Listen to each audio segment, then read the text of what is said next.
Hey everybody. This has been a challenging week. Been dealing with a lot of feelings, a lot of anger, a lot of concern, and as you can imagine, it relates to the rise in anti-Semitism. Dealing with Kanye West, Kyrie Irving, the lack of response from the NBA, the lack of response from the Brooklyn Nets. We live in a world where currently it's okay to hate Jews.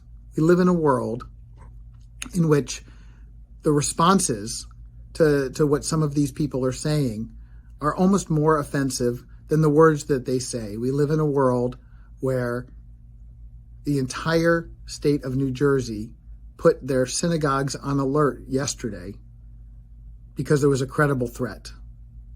Thankfully, law enforcement was active, found the person who had been making the threats, and arrested them. We live in a world where we can no longer be silent. We live in a world where we can't put our heads in the sand. We must speak up when it comes to anti-Semitism. We must speak up when it comes to hatred. We have to reach out to allies, to potential allies, and make sure that anytime hatred rears its ugly head, that we're speaking out.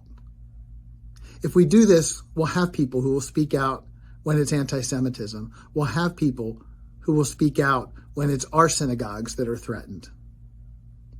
I'm incredibly grateful to the security team we have here, to Jake Silverman, our community security director, to Mr. Mike, the security officer here on campus, to our local, state, and federal law enforcement officers.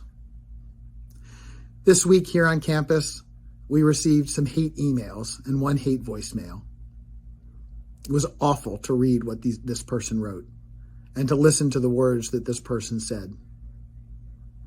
Our relationship with law enforcement meant that we turned it over to them and they're actively investigating. We're lucky because we've taken action.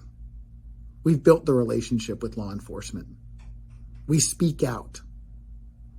I urge all of you to speak out, to speak up anytime you see hatred.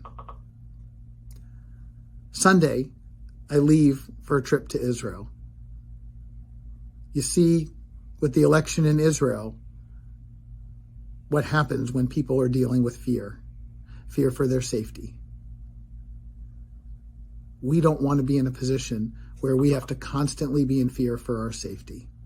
And we have the ability to make a difference. We have the ability to change this narrative. But it's up to us. We have to speak up. We have to speak out. We have to reach to our allies. When I speak to you later this week, it'll be from Israel.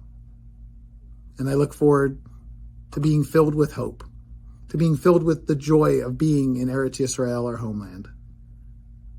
Shabbat Shalom,